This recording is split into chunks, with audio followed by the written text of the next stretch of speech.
एक बहुत बड़ा इलेक्शन जिसको दुनिया का सबसे बड़ा इलेक्शन कहा गया, सबसे बड़ी पॉपुलेशन ने वोट किया, अपने वोट का हक इस्तेमाल किया।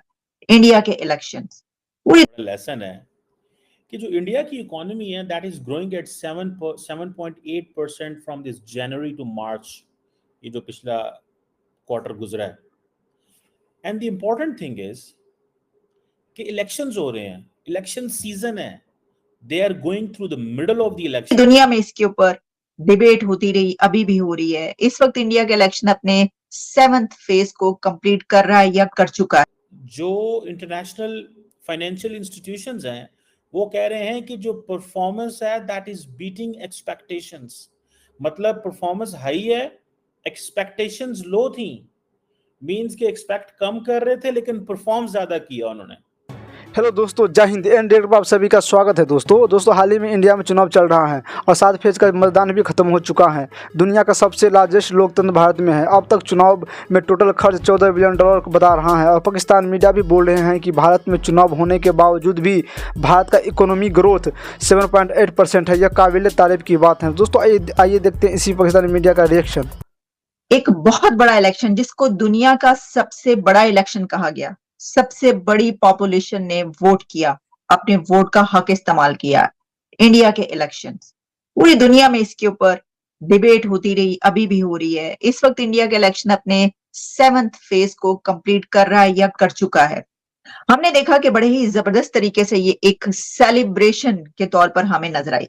क्या आप समझते हैं कि वाकई कि जो इंडिया के इलेक्शन जिस तरीके से कंडक्ट किए गए, क्या उससे लर्न कर सकती हैं डेमोक्रेसीज या कंट्रीज? आप इसके ऊपर आपका क्या कहना है? सिर्फ इंडिया के जो इलेक्शन है उनका अंदाजन खर्चा इस दफा डॉलर्स में $14.5 बिलियन है। $14.5 बिलियन का मतलब ये हुआ कि जो लास्ट इलेक्शन अमेरिका के थे उसका भी अंदाजा यही था कि 14.5 बिलियन खर्चा हुआ है। But you know the difference in economies in America and India are big. So उस सेंस में दैट इज वन थिंग, मतलब खर्चे तो जाहिर सी बात है, देयर इज इन्फ्लेशन, 70 साल के बाद ये बात हो रही है, but still it's the most expensive elections in history and the biggest elections in history. तो इसमें कोई शक नहीं है कि जमहूरी लिहाज से जो लोग भी जमहूरियत में यकीन रखते हैं, लोगों की आवाज में यकीन रखते हैं, खा वो किसी भी मुल्क के हो, उनको इस एक्सरसाइज को सेलिब्रेट करना चाहिए। लेसन है कि जो इंडिया की इकोनॉमी है that is growing at 7.8% from this January to March, ये जो पिछला क्वार्टर गुजरा है। And the important thing is कि इलेक्शंस हो रहे हैं, इलेक्शन सीजन है, they are going through the middle of the elections. और जो इंटरनेशनल फाइनेंशियल इंस्टीट्यूशंस हैं वो कह रहे हैं कि जो परफॉर्मेंस है दैट इज बीटिंग एक्सपेक्टेशंस, मतलब परफॉर्मेंस हाई है, एक्सपेक्टेशंस लो थी, मींस के एक्सपेक्ट कम कर रहे थे लेकिन परफॉर्म ज्यादा किया उन्होंने।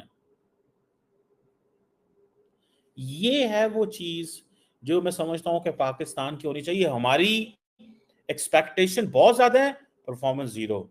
उनकी एक्सपेक्टेशंस उन्होंने कम रखी हुई थी एंड परफॉर्मेंस उनकी बहुत ऊपर है। अब and then they are growing किस चक्कर में?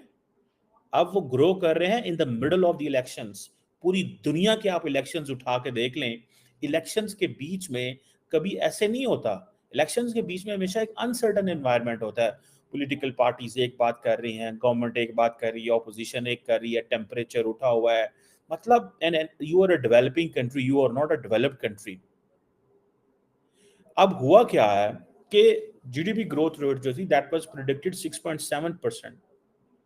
इकोनॉमिस्ट ने ये किया था, 54 इकोनॉमिस्ट ने ये प्रेडिक्ट किया था एक रॉयटर्स जो न्यूज एजेंसी है उसके पोल के अंदर।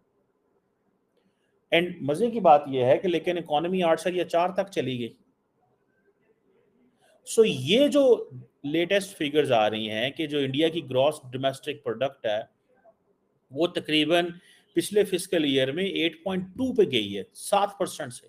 सो आपने देखना ये है कि 54 दुनिया के जो इकोनॉमिस्ट हैं, 54 इकोनॉमिस्ट दुनिया के जो हैं, उन्होंने क्या किया है कि उन्होंने इस चीज को मेक श्योर किया कि when they talk about Indian economy, they will see this very clearly कि भाई हमें ये इतना को ये ग्रो करेगी, लेकिन वो बहुत ऊपर निकल गई।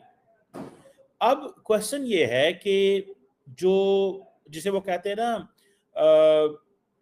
जो ग्रोथ है वो कहा जा रहा है कि कमोडिटी प्रोडक्शन सेक्टर्स में थी, सर्विस सेक्टर्स में नहीं थी।